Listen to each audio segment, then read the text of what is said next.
प्रेरितों के काम अध्याय 3 वचन 6 से लेकर 8 तक मैं पढ़ती हूँ, सुनिए।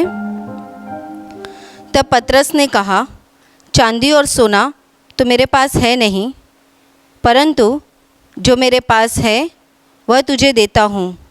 यीशु मसीह नासरी के नाम से चल फिर। और उसने अपना दाहिना हाथ पकड़ के उसे उठाया और तुरंत उसके पाँव और टखनों में बल आ गया। वह उछलकर खड़ा हो गया और चलने फिरने लगा और चलता और कूदता और परमेश्वर की स्तुति करता हुआ उनके साथ मंदिर में गया। Hallelujah, hallelujah, hallelujah. मेरे प्यारे भाई और बहनों, यहाँ पर एक बहुत बड़ी सुघटना लिखी गई है, बहुत बड़ा चमत्कार बताया गया है। उस चमत्कार में पतरस एक लंगड़े भिखारी को ऐसा बता रहा है कि सोना और चांदी तो हमारे पास है नहीं, परंतु जो हमारे पास है, जो मेरे पास है, वो मैं तुझे देता हूँ। यीशु मसीह नासरी के नाम से चल फिर।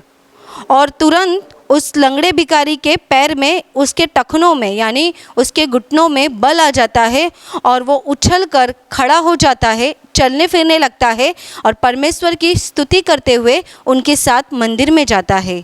Hallelujah, hallelujah, hallelujah. मेरे प्यारे भाई और बहनों, इस घटना को समझने के लिए हमें इसके बारे में अच्छी तरह से थोड़ा समझना होगा। इसमें यहाँ पर ऐसा बताया गया है कि प्रभु यीशु के दो चेले पतरस और यूहन्ना, इनके विषय में यहाँ पर बताया गया है कि उनके द्वारा प्रभु यीशु ने किस प्रकार से बड़े चमत्कार किए। चमत्कार करने वाले ये नहीं थे, पर इनके द्वारा प्रभु यीशु ने चमत्कार किए। जब प्रभु यीशु स्वर्ग में चला गया और चले जाने के बाद, जैसे कि प्रभु यीशु ने वादा किया था अपने चेलों को कि 50वें दिन वो अपने स्वर्ग से पवित्र आत्मा को भेजेगा और उस पवित्र आत्मा से उनके चेले भर जाएंगे। और ये उसकी बातों को जब 50वें दिन पूरा हो गया, उसके चेले बंद खोली में जब प्रार्थना कर रहे थे, तब उस समय उनके ऊपर पवित्र आत्मा उतरा। पवित्र आत्मा से सारे चेले भर गए। ये वही चेले हैं जो पहले डर कर, यीशु मसीह के जाने के बाद डर कर बंद खोली में प्रार्थना किया करते थे, क्योंकि उनके मन में शास्त्री और फरीसी के लिए डर पैदा हो गया था। उन्होंने अपनी आंखों से देखा था कि किस प्रकार से उन्होंने उनके प्रभु को यानी यीशु मसीह को क्रूस पे लटका कर, क्रूस पे टांग कर मार डाला। और उनके दिल में भी यही डर पैदा हो गया था कि जिस प्रकार से हमारे प्रभु को मार दिया गया है, उसी प्रकार से ये शास्त्री और फरीसी हमें भी मार डालेंगे। इसीलिए ये इतनी बुरी तरह से डर चुके थे कि ये बंद खोली में प्रार्थना किया करते थे। घर के दरवाजे को और खिड़कियों को अच्छी तरह से बंद करके अंदर ही वो धीरे आवाज़ में प्रार्थना किया करते थे। और जब उनके ऊपर पवित्र आत्मा उतर गया, तभी ये सारे चेले बंद खोली से बाहर निकले और रास्तों पर, किनारों पर, समुद्र के किनारे पर, बाज़ारों में, जहाँ कहीं भी वो जा रहे थे, प्रभु यीशु का प्रचार करने लगे, प्रभु यीशु का सुसमाचार लोगों को सुनाने लगे। Hallelujah, hallelujah, hallelujah. उनके अंदर एक बहुत बड़ा हिम्मत आ गया, उनके अंदर एक बहुत बड़ी ताकत आ गई। और वो ताकत उनकी खुद की नहीं थी, पवित्र आत्मा की ताकत थी। जिस सामर्थ्य से वो भर चुके थे, उस सामर्थ्य में वो लोगों को चंगाई करने लगे, लोगों के अंदर से दुष्ट आत्माओं को निकालने लगे, लोगों की बीमारियों से उनको मुक्त करने लगे। और तभी की ये घटना है कि प्रभु यीशु के ये दो चेले पतरस और यूहन्ना एक दिन मंदिर में जा रहे थे दोपहर के समय। और उस मंदिर में जाते समय मंदिर के दरवाजे के बाहर, यानी हो सकता है सीढ़ियों के ऊपर, वहाँ पर एक भिखारी बैठा हुआ था। और वो भिखारी, बाइबल कहती है कि उसकी उम्र 40 साल के आसपास थी। और 40 साल की उम्र का ये भिखारी हमेशा कुछ लोग लाकर उसको मंदिर पर बिठा दिया करते थे, मंदिर के दरवाजे पर, ताकि मंदिर में आने जाने वालों से वो कुछ भीख मांग सके। और सालों साल यही चल रहा था कि लोग उसको कुछ भीख दिया करते, कुछ दिया करते थे, ताकि वो खाकर अपना दिन गुजारा करे। और एक दिन इस लंगड़े भिखारी का सामना प्रभु यीशु के दो चेलों से होता है, और उनका नाम पतरस और यूहन्ना है। ये जब जा रहे थे, तभी इस लंगड़े भिखारी को नहीं मालूम था कि मैं किसके सामने हाथ फैला रहा हूँ, ये मुझे क्या दे सकते हैं। इस लंगड़े भिखारी को पता भी नहीं था कि आगे मेरे जीवन में क्या होने वाला है।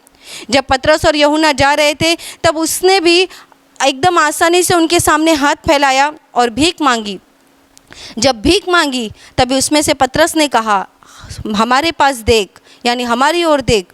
और वो इस नज़र से उनको देखने लगा और उसे ऐसा लगा होगा ये कुछ अलग लोग हैं, शायद मुझे बहुत ज़्यादा दान देंगे, बहुत ज़्यादा पैसा दे देंगे या मेरी ज़रूरतों को पूरा कर देंगे। वो उस नज़र से, उस इच्छा से उनकी ओर देखने लगा। तभी पतरस ने कहा, सोना और चांदी तो मेरे पास है नहीं, परंतु जो मेरे पास है वो मैं तुझे देता हूँ। मेरे प्यारे भाइयों और बहनों, पतरस किस विषय में कह रहा था? देखिए, यहाँ पर पतरस कह रहा है सोना और चांदी तो मेरे पास है नहीं। आज दुनिया की सबसे पहली ज़रूरत, सबसे पहली बात सोना और चांदी है, यानी पैसा। पर पतरस यहाँ पर इसी बात को बता रहा है उसे कि तुझे देने के लिए हमारे पास सोना और चांदी कुछ नहीं है, पर जो है वो मैं तुझे देता हूँ। यीशु मसीह के नाम से उठ और चल फिर। उसके इस एक शब्द से उस लंगड़े भिखारी के अंदर, उसके घुटनों में, उसके पैर में वो ताकत आ गई। और जब पतरस ने उसे अपना हाथ दिया, हाथ देकर उसे उठाया, बाइबल कहती है वो तुरंत खड़ा हो गया, चलने लगा, फिरने लगा, उछलकर दौड़ने लगा और परमेश्वर की स्तुति करते हुए वो मंदिर में चला गया। Hallelujah, hallelujah, hallelujah, hallelujah. मेरे प्यारे भाई और बहनों, इस घटना से वहाँ के जो लोग थे आसपास के, वो सब बहुत हैरान हो गए, अस्वस्थ हो गए, क्योंकि उनको ये घटना कुछ समझ में नहीं आ रही थी। पर वो इस चमत्कार का इनकार भी नहीं कर पा रहे थे, क्योंकि जिस भिखारी के विषय में चमत्कार हुआ था वो भिखारी की उम्र 40 साल के आसपास थी, लगभग 40 साल थी। और इतने साल गांव के आसपास के सब लोगों ने, मंदिर के सब लोगों ने देखा था कि ये तो जन्म का लंगड़ा है। जन्म का लंगड़ा भिखारी एक पल में उनके सामने खड़ा दिखाई दे रहा था, एक पल में उनके सामने वो दौड़ रहा था। इसीलिए इस घटना को, इस चमत्कार को वो इनकार नहीं कर पा रहे थे। मेरे प्यारे भाई और बहनों, ये चमत्कार हुआ कैसे? क्या किया पतरस ने? क्या किया यूहन्ना ने? मेरे प्यारे भाइयों और बहनों, उन्होंने प्रभु यीशु के नाम से आज्ञा दी और उस आज्ञा से उस लंगड़े भिखारी के अंदर जो सामर्थ उतरा, वो सामर्थ वो उनका सामर्थ नहीं था, वो सामर्थ स्वर्ग से उतरा हुआ परमेश्वर का सामर्थ था। Hallelujah, hallelujah, hallelujah. मेरे प्यारे भाई और बहनों, पतरस और यूहन्ना का जीवन अगर हम देखेंगे, आप बाइबल में पढ़ सकते हैं कि पतरस का जीवन था क्या, वो कौन था? वो तो एक मछुआरा था। मछुआरा यानी मछली पकड़ने वाला। आप अपने आसपास में देखते होंगे मछली पकड़ने वाले कितने सादे होते हैं। ये पतरस का काम क्या था? ये पतरस का काम था, जब वो यीशु मसीह पर विश्वास नहीं करता था, उसके पहले उसका जीवन बहुत साधारण था, बहुत साधारण। समुद्र से मछलियों को पकड़ना और जाकर बाज़ारों में बेचना और जो पैसे मिल जाए उससे अपना घर चलाना, यही तो उसका जीवन था। और आप एक बार सोच सकते हैं कि अगर वो मछुआरा था तो उसका रहना कैसा होगा, उसके कपड़े कैसे होंगे, उसके बाल कैसे होंगे, वो दिखता कैसा होगा, वो किस प्रकार से रहता होगा। वो हमारी तरह एकदम अच्छे से नहीं रहता होगा। आज लोग इंसान को उसके कपड़ों से पहचानते हैं, आज लोग इंसान को उसके पैसों से पहचानते हैं। आप कैसे भी हो, आपका दिल कितना भी अच्छा हो या बुरा हो, लोग आपके दिल को नहीं देखते, लोग आपके कपड़ों को देखते हैं। लोग आपके जेब में कितने पैसे हैं वो देखते हैं, आपके अकाउंट में कितना बैंक बैलेंस है वो देखते हैं। लोग आपके घर को देखते हैं, आपकी हैसियत को देखते हैं और उस प्रकार से आपके साथ व्यवहार करते हैं। पर देखिए पतरस का जीवन था कैसा और हो क्या गया। उसके पास बैंक बैलेंस तो था ही नहीं, क्योंकि वो रोज का मछली पकड़ता था और बेचता था। सोना चांदी तो दूर की बात है, उसने सच कहा कि सोना चांदी उसके पास नहीं था, पर उसके पास था क्या? उसके दिल में प्रभु यीशु के लिए विश्वास था। उसके दिल में प्रभु यीशु के लिए वो पक्का विश्वास था। जब इसीलिए तो प्रभु यीशु की एक आवाज़ पर पतरस ने अपना घर बार, अपना सब कुछ छोड़कर वो प्रभु यीशु के पीछे चला गया। और जब वो प्रभु यीशु के पीछे गया, तब वो प्रभु यीशु से इस प्रकार चिपक गया, इस प्रकार कि वो प्रभु यीशु के लिए पागल बन गया था। Hallelujah, hallelujah, hallelujah. उसके बाकी के चेलों की भी यही बात है कि सब लोगों ने, उसके 12 चेले थे, सब लोगों ने अपना घर बार छोड़ दिया था। घर बार छोड़कर यीशु जहाँ कहीं जाता था, जहाँ रहता था, जिस प्रकार रहता था, जो खाता था, जैसा रहता था, वो सारी चीज़ें उन लोगों ने ग्रहण कर ली थी, उन लोगों ने स्वीकार कर ली थी। पर उसमें से सबसे अनोखी बात थी पतरस के विषय में। पतरस ये प्रभु यीशु के लिए पागल बन चुका था। और आप बाइबल में पढ़ेंगे, पतरस को ही सबसे ज़्यादा यीशु मसीह ने डांटा है। उसके 12 चेले होकर गए, पर 12 में से पतरस ने प्रभु यीशु का सबसे ज़्यादा डांट सुना है। पर बाद में इस पतरस के ऊपर ही प्रभु यीशु की सबसे बड़ी कृपा हो गई।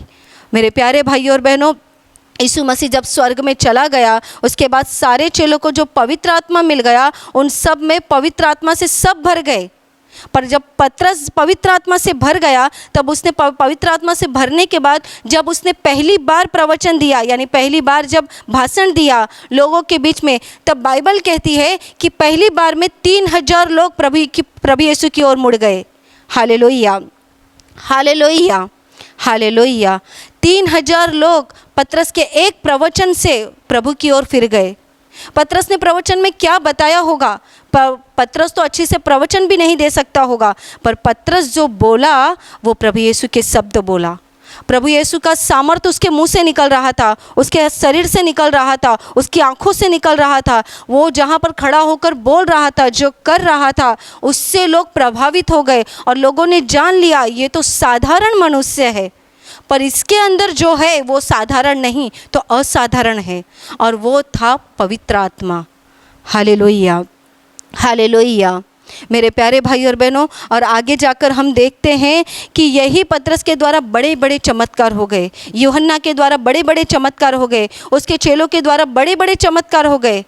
मैं आपको ये बताना चाहती हूँ कि प्रभु यीशु मसीह ने 2000 साल पहले जो चमत्कार किया था, वो चमत्कार उनके चेलों के द्वारा जो शुरू हो गया, वो आज के दिन तक शुरू है। आज के दिन तक इस चमत्कार को, इस सारी बातों को कोई रोक नहीं सक रहा है। बहुत लोग शास्त्री और फरीसी खड़े हो रहे हैं, पर इस ताकत से कोई लड़ नहीं पा रहा है। इस चमत्कार को कोई रुका नहीं पा रहा है। जहाँ जहाँ प्रभु यीशु का विरोध हो रहा है, वहाँ वहाँ प्रभु यीशु खुद मौजूद होकर पवित्र आत्मा के रूप में बड़े बड़े चमत्कार कर रहा है।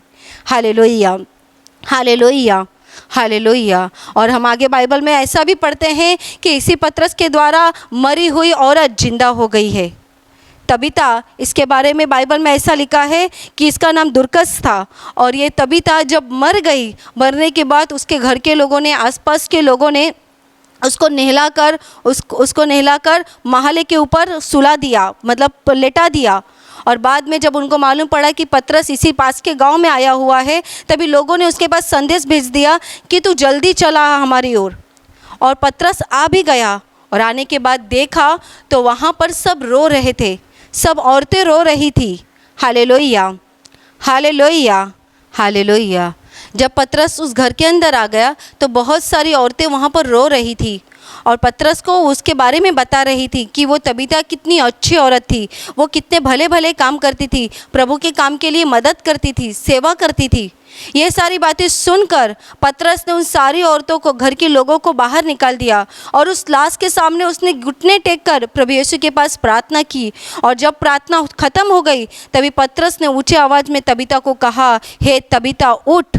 उसी समय उस मरी हुई लाश में जीवन आ गया, और उस मरी हुई औरत फिर से जिंदा हो गई। हालेलुया। मेरे प्यारे भाई और बहनों, ये पतरस के हाथ से बहुत बड़े बड़े चमत्कार हो गए। ये चमत्कार उसका खुद का नहीं था, ये चमत्कार पवित्र आत्मा का था। आगे जाकर ऐसा भी हो गया कि पतरस जहाँ कहीं भी जाता था, उसकी परछाई से बीमार लोग चंगे हो जाते थे, उसकी परछाई से लोगों को चंगाई मिल जाती थी, दुष्ट आत्माएं निकल जाती थी, लोगों के जीवन में अद्भुत काम होते थे, चमत्कार होते थे, लोगों के जीवन में वो चंगाई को महसूस कर रहे थे। इसका कारण था पवित्र आत्मा। और आज के दिन तक हम देख रहे हैं कि लोगों के जीवन में जहाँ कहीं भी प्रभु यीशु के नाम से चमत्कार किया जा रहा है, प्रभु यीशु का सुसमाचार सुनाया जा रहा है, वहाँ पर पवित्र आत्मा काम कर रहा है। वहाँ पर पवित्र आत्मा जोरों से काम कर रहा है। मरे हुए लोग जिलाए जा रहे हैं, बहरे सुनने लग रहे हैं, अंधे देख रहे हैं, लंगड़े चल रहे हैं। ऐसी बड़ी बड़ी बीमारियाँ लोगों के जीवन से निकल जा रही है, व्यंग निकल जा रहे हैं, दुष्ट आत्माओं से लोग मुक्ति पा रहे हैं। इसका कारण दूसरा तीसरा कुछ नहीं तो पवित्र आत्मा है। पवित्र आत्मा प्रभु यीशु के चेलों के द्वारा काम कर रहा है और वो चेलों के द्वारा अद्भुत रीति से काम कर रहा है, लोगों के जीवन को आशीषित कर रहा है। Hallelujah, hallelujah, hallelujah. मैं आपको एक घटना, एक चमत्कार बताने जा रही हूँ, गवाही बताने जा रही हूँ। एक बहन प्रार्थना केंद्र में आई हुई थी और जब वो आई हुई थी तो उसके हाथ के इस कलाई में यहाँ पर इतनी बड़ी गांठ आई हुई थी और वो हमेशा नियमित रूप से प्रार्थना में आने वाली औरत थी, पर उसके हाथ की गांठ जा ही नहीं रही थी। और उसने ऐसा बताया कि जब वो उस दिन प्रार्थना में आ रही थी तो उसके साथ में जो दूसरी बहन थी प्रार्थना में आने वाली, वो भी उसके साथ में बस में बैठी हुई थी और बस में वो दोनों बातें करते हुए आ रहे थे। तभी अचानक से उस दूसरी बहन ने इसको पहली बहन को पूछा जिसके हाथ में गांठ थी कि अभी तक तुम्हारी गांठ गई नहीं क्या? तो उसने कहा नहीं गई, पर मेरा विश्वास है प्रभु कभी तो कभी निकाल देगा। उस बहन ने भी कहा कि हाँ विश्वास रखो, लोगों के जीवन में इतने चमत्कार हो रहे हैं तो तुम्हारे जीवन में भी प्रभु चमत्कार करेगा। वो दोनों बात कर रही थी, पर बात करते करते उसने कहा कि इस गांठ की वजह से मुझे बहुत तकलीफ होती है, मैं एक बाल्टी पानी भी नहीं उठा पाती हूँ क्योंकि वो गांठ बरोबर उसकी कलाई पर आई हुई थी और वो इतनी बड़ी गांठ थी। और उसने कहा मुझे खाना बनाने में बहुत तकलीफ़ होती है, पर मेरा विश्वास है कि प्रभु यीशु इस गांठ को निकालेगा। वो बातें करते करते प्रार्थना केंद्र के अंदर आ गई। सुबह की स्तुति आराधना ख़त्म हो गई, सुबह का पहला प्रवचन ख़त्म हो गया और उसके बाद जब खाने की लाइन लग गई तब ये दोनों बहनें भी खाने की लाइन में लगी हुई थी। और जब उनको खाना दिया गया वो दोनों ने खाना खाया और खाना खाने के बाद ये पहली बहन बताती है जिसके हाथ में गांठ थी, वो बताती है कि जब वो हाथ धोने के लिए गई, हाथ धोते धोते उसका दूसरा हाथ इस पहले हाथ पे लगा तो उसने अचानक से देखा कि कुछ तो यहाँ से ख़त्म हो गया है, क्योंकि उस समय वो भी भूल चुकी थी कि वहाँ पे गांठ है। और हाथ धोते समय उसको महसूस हुआ यहाँ पर तो इतनी बड़ी गांठ थी, वो गांठ पूरी तरह से निकल चुकी थी। Hallelujah, hallelujah, hallelujah. आप कहेंगे वो गांठ कैसे निकल गई? किसी ने प्रार्थना नहीं की, तेल का इस्तेमाल नहीं किया, उसने प्रार्थना में भाग नहीं लिया, किसी ने उसके सर पे हाथ नहीं रखा, तो ये गांठ कैसे निकल गई? मेरे प्यारे भाई और बहनों, मैं आपको बताना चाहती हूँ ये गांठ कैसे निकल गई। जब आप परमेश्वर के राज्य में प्रवेश करते हैं, वो राज्य परमेश्वर का राज्य यानी उस माहौल में जब आप प्रवेश करते हैं तो उस चारों तरफ न दिखने वाली ताकत काम करती है। और वो न दिखने वाली ताकत किसके द्वारा काम करती है? वो आपके विश्वास के द्वारा काम करती है। आपका विश्वास किस पर है? उस बहन ने ऐसा बताया कि जब मैं खाना खा रही थी उसी समय मुझे प्रभु यीशु का स्पर्श हुआ और मैं उसे न मालूम होते हुए उसकी गांठ निकल गई, क्योंकि उस समय तक उसके हाथ पर वो गांठ थी। आप कहेंगे कि क्या खाना खाने से गांठ निकल जाती है? तो रोज़ हम अपने घर पे खाना खाते हैं तो हमारे शरीर से बीमारी क्यों नहीं निकलती? मैं आपको बताती हूँ कि आप जो अपने घर में खाना खाते हैं और जो प्रभु के घर में खाना दिया जाता है या प्रभु के घर में आप एक गिलास पानी भी पीते हैं तो उसमें फ़र्क क्या है? फ़र्क है आशीष का, आशीर्वादों का। आप जो अपने घर में खाते हैं पीते हैं वो सारी चीज़ें आप दुनिया की चीज़ें करते हैं, पर अगर आप परमेश्वर के राज्य में प्रवेश कर रहे हैं तभी आप उस आशीषों में प्रवेश कर रहे हैं जिस आशीष के माहौल को पवित्र आत्मा ने बनाया है। Hallelujah, hallelujah, hallelujah. और वो माहौल इस प्रकार से तैयार होता है कि आप खाना खाएं, पानी पिए, चाय पिए, कुछ भी करें, उसके द्वारा अगर आपका विश्वास है कि आपके जीवन में वो चमत्कार हो जाएगा तो सच में आपके जीवन में वो चमत्कार हो जाएगा। आज तक हमने एक नहीं, हजारों नहीं, लाखों गवाहियाँ सुनी हैं कि खाना खाने के द्वारा लोगों की बड़ी बड़ी बीमारियाँ निकल गई है। और अब तो लोग ऐसी गवाही देते हैं कि गेट के अंदर आ गए और उनकी बीमारियाँ निकल गई। उन्होंने विश्वास से यहाँ का पानी पिया और उनकी बीमारी निकल गई। उन्होंने विश्वास से यहाँ का चाय पिया, उनकी बीमारियाँ निकल गई। एक भाई ने तो ऐसा बताया कि उनकी मोटरसाइकिल ख़राब हो गई थी, उनकी मोटरसाइकिल के हैंडल काम नहीं कर रहा था, वो उनको रिपेयरिंग कराने वाले थे, पर उन्होंने रिपेयरिंग न करते हुए वो सीधा यहाँ पर आ गए, प्रार्थना हॉल में आ गए। और यहाँ पर आने के बाद यहाँ पर चाय और बिस्किट दिया गया। उन्होंने विश्वास से उस बिस्किट को लिया और उस बिस्किट का क्रॉस उन्होंने अपने गाड़ी के हैंडल पर बना दिया और बाद में वो अंदर आ गए प्रार्थना के लिए। और बाद में जब प्रार्थना ख़त्म हो गई, वो घर जाने के लिए उन्होंने अपनी मोटरसाइकिल शुरू की, तभी उनकी मोटरसाइकिल अच्छे से चालू हो गई। Hallelujah, hallelujah, hallelujah. मेरे प्यारे भाई और बहनों, इसीलिए तो मैं आपको बता रही हूँ, काम करने वाला यहाँ पर कोई मनुष्य नहीं, तो परमेश्वर की ताकत यहाँ पे काम कर रही है। आप जहाँ कहीं भी हो, अगर आप विश्वास करते हो कि परमेश्वर मेरे साथ में है और वो मेरे जीवन में चमत्कार करेगा, तो ज़रूर वो आपके जीवन में चमत्कार करेगा। फिर आप यहाँ का तेल लेकर जा रहे हो, यहाँ का चाय पी रहे हो, यहाँ का बिस्किट लेके जा रहे हो, यहाँ का खाना खा रहे हो, आप जो कुछ कर रहे हो आप विश्वास से कर रहे हो, क्योंकि बाकी कोई काम नहीं। आपका सोना चांदी पैसा कोई चीज़ यहाँ पर मायने नहीं रखती, केवल आपका विश्वास मायने रखता है। दुनिया के लोग आपके कपड़े देखकर आपका व्यवहार करते हैं, आपके पास कितना पैसा है वो देखकर व्यवहार करते हैं, पर अगर आप परमेश्वर के घर के अंदर प्रवेश कर रहे हो तो परमेश्वर ये सारी चीज़ें न देखते हुए आपका दिल देखकर आपके साथ व्यवहार करेगा। आपका दिल किस प्रकार का है, अगर आप दिल से इस ऊपर विश्वास कर रहे हैं तो ज़रूर वो आपके जीवन में काम करेगा। Hallelujah, hallelujah, hallelujah. मैं आपको एक दूसरी गवाही बताने जा रही हूँ।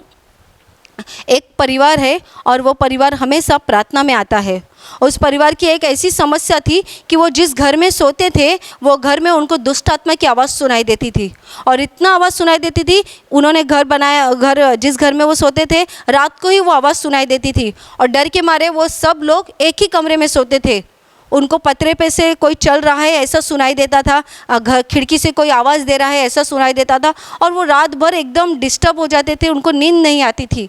वो विश्वास से प्रार्थना में आए, उन्होंने अपनी समस्या बताई और विश्वास से उनको आशीषित पानी दिया गया, उनको पानी दिया गया, उन्होंने उस पानी पर आशीष लिया और वो घर पे लेकर गए। रात को सोने से पहले उन्होंने पूरे पानी को अपने घर के आसपास में डाल दिया, और डालने के बाद वो विश्वास से सो गए। उन्होंने बाद में आकर गवाही ऐसी बताई कि 15 दिन से ज़्यादा हो गया, उनके घर में जो दुष्ट आत्मा की तकलीफ़ होती थी, पतरे पे से कोई चल रहा है, खिड़की से कोई आवाज़ दे रहा है या दरवाज़ों को कोई ठोक रहा है, ऐसी उनको तकलीफ़ होती थी, वो सारी तकलीफ़ें उनकी निकल गई। Hallelujah, hallelujah, hallelujah. मेरे प्यारे भाई और बहनों, ये बात है आपके विश्वास का। यहाँ पर पतरस ने जो बात कही वो बिल्कुल सही बात कही कि सोना और चांदी उनके पास नहीं था, पर जो उनके पास था उन्होंने उस लंगड़े भिखारी को दिया। लंगड़े भिखारी को के जीवन में ये जो अद्भुत चमत्कार हो गया, वो चमत्कार उसके विश्वास से नहीं हो गया, ये उसका विश्वास नहीं था, क्योंकि उसको नहीं मालूम था कि ये आगे जाकर क्या करने वाले हैं। जब पतरस और यूहन्ना ने कहा कि हमारी ओर देख, तभी उसे कहाँ मालूम था कि मैं अभी एक पल में खड़ा हो जाऊंगा, एक पल में 40 साल का ये व्यंग दूर हो जाएगा। उसको कहाँ मालूम था, उसको कहाँ मालूम था कि अगले ही पल में दौड़कर नाचूंगा, गाऊंगा, उछलूंगा, ये उसको कहाँ मालूम था।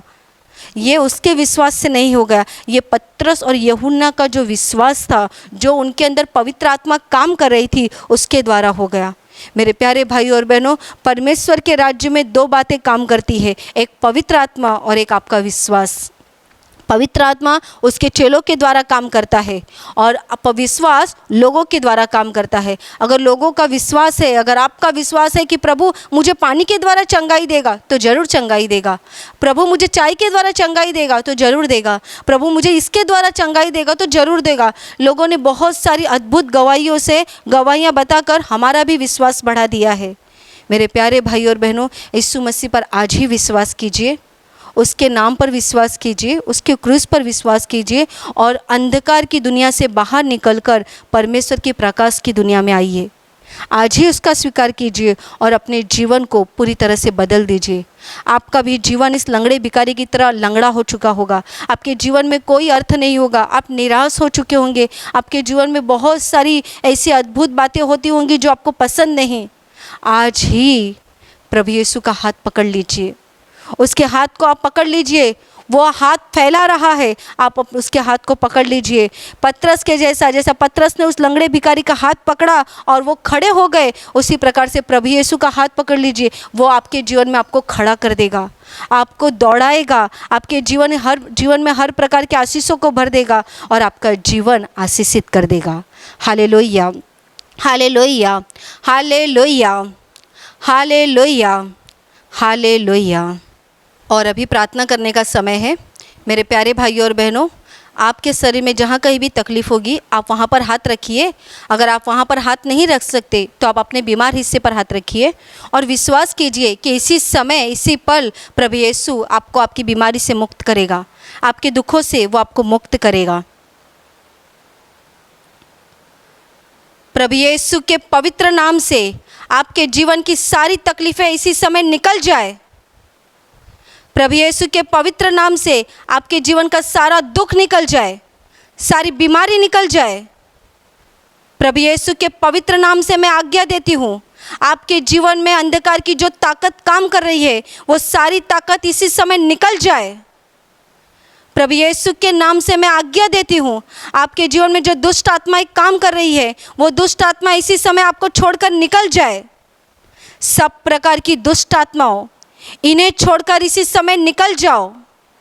आपका जीवन प्रभु यीशु के आशीषों से भर जाए, आपका जीवन परमेश्वर के सामर्थ्य से भर जाए। पवित्र आत्मा का सामर्थ और शांति आपके दिल में काम करे। आमीन।